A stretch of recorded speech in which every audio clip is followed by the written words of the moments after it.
ഹരിപ്പാട് കരുതൽ ഉച്ചയൂണ് കൂട്ടായ്മയുടെ നേതൃത്വത്തിൽ ഓണക്കോടി വിതരണം നടത്തി. 400 പേർക്കാണ് ഓണക്കോടിയും ഭക്ഷ്യസാധനങ്ങളും ചെയർമാൻ ഷാജി കെ ഡേവിഡിന്റെ മുൻകൈയിൽ വിതരണം ചെയ്തത്. ഹരിപ്പാട് കരുതൽ ഉച്ചയൂണ് കൂട്ടായ്മയുടെ നേതൃത്വത്തിൽ ഓണക്കോടി വിതരണം നടത്തി. ഓച്ചിറ മുതൽ അമ്പലപ്പുഴ വരെയുള്ള പ്രദേശത്തെ പാതയോരങ്ങളിലും തെരുവോരങ്ങളിലും അന്തി ഉറങ്ങുന്നവർക്കും ഹരിപ്പാട് താലൂക്ക് ആശുപത്രിയിലെ രോഗികൾക്കും അമ്പലപ്പുഴ സ്നേഹവീട് അഭയകേന്ദ്രത്തിലെ അന്തേവാസികൾക്കും ഉൾപ്പെടെ 400ഓളം പേർക്കാണ് ഓണക്കോടിയും ഭക്ഷ്യവസ്തുക്കളും വിതരണം ചെയ്തതെന്ന് കരുതൽ ഉച്ചയൂണ് കൂട്ടായ്മ ചെയർമാൻ ഷാജി കെ ഡേവിഡ് പറഞ്ഞു. റിയാസ്, അഷ്റഫ്, സുഭാഷ്, ജോസ് ജേക്കബ്, ബൈജു, ചന്തു, അഷ്റഫ്, സാദിഖ്, ദിലീഷ് തുടങ്ങിയവർ സംരംഭത്തിൽ പങ്കാളികളായെന്നും അദ്ദേഹം അറിയിച്ചു. ഞാൻ അമ്പലപ്പുഴ സ്നേഹവീട് അഭയകേന്ദ്രത്തിലാണ്. ഞാൻ ഈ ചെറിയ ചെറിയ അഭയകേന്ദ്രങ്ങളിൽ ഇത്രയുള്ള വലിയ എസ്റ്റാബ്ലിഷ് ആയ സ്ഥാപനങ്ങളിൽ പോകാതെ ഇതുപോലെ പല തലമുടി അങ്ങനെയൊക്കെയുള്ള ചെറിയ ചെറിയ ചെറിയ വൃദ്ധമന്ദിരങ്ങളും അഭയകേന്ദ്രങ്ങളും ഒക്കെ ഞാൻ പോകാറുണ്ട്. പക്ഷെ അതിനകത്ത് ഏറ്റവും എന്നോട് ചന്തുചേട്ടനാണ് രക്ഷാധികാരി. ചന്തുചേട്ടനാണ് പറഞ്ഞെങ്കിലും ഞാൻ ബലിച്ചേട്ടന്റെ വീടിന്റെ പാതിരാത്രി വന്നപ്പോൾ എന്തോ പ്രത്യേകമായി ഞങ്ങൾ പരിചയപ്പെട്ടു. എനിക്ക് ഭക്ഷണം കഴിക്കാൻ പ്ലേറ്റ് എടുത്തു വന്നു. മീൻകറി തീർന്നുപോയി, പക്ഷെ അദ്ദേഹത്തിന് കിട്ടിയാൽ മീൻ കറിക്കാർക്ക് ഒരു കഷ്ണം മീൻ എടുത്ത് എനിക്ക് വന്നു. എന്തോ എന്നോട് വല്ലാത്ത ഒരു അടുപ്പം ചന്ദ്രചേട്ടൻ കാണിച്ചു.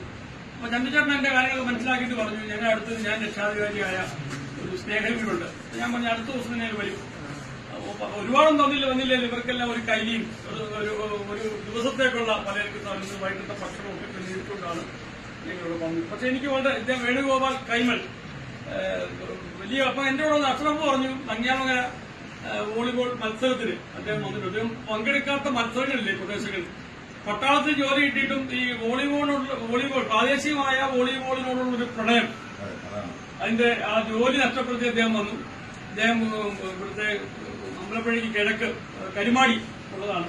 ഞാൻ പറയുമായിരുന്നു വല്ലാത്ത ദൈവാധീനം, സ്ട്രോക്ക് വന്നു, വല്ലാത്ത ദൈവാധീനമുള്ള 35 വർഷം ഗൾഫിലായി. പക്ഷെ അദ്ദേഹം ഇന്ന് ഈ സന്തോഷത്തിലാണ്.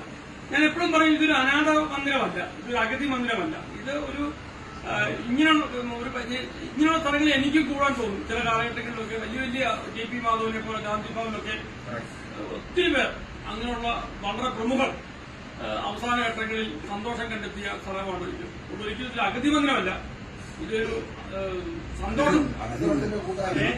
അതിഥി പണിക്കർ കൈമൾചേട്ടൻ പറഞ്ഞ പോലെ അതിഥി, ഞാൻ അതിന്റെ വാക്ക് തപ്പുമായിരുന്നു. അഗതി മന്ദിരമല്ല, അതിഥി മന്ദിരമാണ്. നിങ്ങളൊക്കെ അമ്പലപ്പുഴ ജംഗ്ഷനിൽ നിന്നും കിഴക്കോട്ട് പോകുമ്പോഴാണ് ഈ സ്ഥാപനം. ആർക്കെങ്കിലും വരാൻ പറ്റുന്നവരൊക്കെ ഈ സ്ഥാപനത്തിൽ വരണം. ഇതുപോലുള്ള കൊച്ചു കൊച്ചു സ്ഥാപനങ്ങൾ നാം കണ്ടെത്തണം. കൊച്ചു കൊച്ചു സ്ഥാപനങ്ങളിൽ വളരെ സന്തോഷമാണ്. അത് ഈ അതിഥി മന്ദിരം മാത്രമല്ല, കൊച്ചു കൊച്ചു ഹോട്ടലുകൾ, കൊച്ചു കൊച്ചു ചായക്കടകൾ, കൊച്ചു കൊച്ചു വീടുകളിൽ താമസിക്കണം. വല്ലാത്ത സുഖമാണ്. ഈ 3000-4000 സ്ക്വയർ ഫീറ്റ് താമസിക്കുന്ന സുഖമാണ് 430 സ്ക്വയർ ഫീറ്റ് വീട്ടിൽ താമസിക്കുന്നത്. ഞാൻ വൈദ്യരോടും പറഞ്ഞു കുറെ കഴിയുമ്പം ഒഴിഞ്ഞുപോയ വാടക വീടിന്റെ സുഖം എന്നോട് പറയും എന്ന് പറഞ്ഞു. വലിയ വീടൊക്കെ മേടിച്ചു. ചെറിയ വീട്. എന്തായാലും ഇങ്ങനെ സ്ഥാപനത്തിൽ വരുവാനും ഞാൻ ഇവരോട് മറ്റൊരു നിർദ്ദേശം പിന്നെ മാനേജ്മെന്റിനോട് പറഞ്ഞു. ഇവരെ 28 കളിക്കാൻ അവസരം കൊടുക്കും, ചീട്ട് കളിച്ചു. ഇവർക്ക് ഈ പറയുന്ന ഒരു അഗതി മന്ദിരം എന്ന് പറഞ്ഞിട്ട് ഇവരെ ഒരു ആക്ടിവിറ്റീസ് ഇല്ലാതാക്കാൻ പാടില്ല. 28 കളിക്കണം, റമ്മി കളിക്കണം, പൈസ വെക്കാത്ത റമ്മി കളിക്കണം. ഇതൊന്നും അപകടം പിടിച്ച കളിയല്ല. അപ്പൊ ഒരു അച്ഛൻ പറഞ്ഞു ചെസ് വേണം, ചെസ് കളിക്കണം, ക്യാരംസ് കളിക്കണം, ഷട്ടിൽ കളിക്കണം. ഇവർ ജീവിതത്തിൽ അനുഭവിച്ച സുഖങ്ങൾ വീണ്ടും സൃഷ്ടിക്കപ്പെടണം ഇങ്ങനെയുള്ള സ്ഥാപനങ്ങൾ. അതിന് കൊച്ചു കൊച്ചു സ്ഥാപനങ്ങൾ സാധിക്കും. വലിയ വലിയ സ്ഥാപനങ്ങൾ പറ്റുന്നതിനേക്കാൾ കൊച്ചു കൊച്ചു സ്ഥാപനം എന്റെ വലിയ സ്വപ്നമാണ്. ഇതിനകത്തുള്ള റിസ്ക് എനിക്ക് എത്രമാത്രം അറിയാവുന്നതുകൊണ്ട് ഞാൻ അത് കാല് വെച്ചില്ല. എന്റെ മോളുടെ വലിയ ആഗ്രഹമാണ് ഒരു നല്ല അതിഥി മന്ദിരം. ഞാൻ ആ പേര് കിട്ടി, കൂട്ടായി അതിഥി മന്ദിരം. എന്റെ കൂട്ടായ വാക്കൊക്കെ ഇങ്ങനെ എഴുതി വെച്ചേക്കുന്ന കൂട്ടായി അതിഥി മന്ദിരം. അഗതി മന്ദിരമല്ല, അതിഥി മന്ദിരം. ആ പേര് നിർദ്ദേശിച്ചതിന് ഞാൻ പറഞ്ഞു ഞാനൊക്കെ സ്ഥാപനത്തിലേക്ക് കൈമൾചേട്ടനെ കൊണ്ടുവന്നു.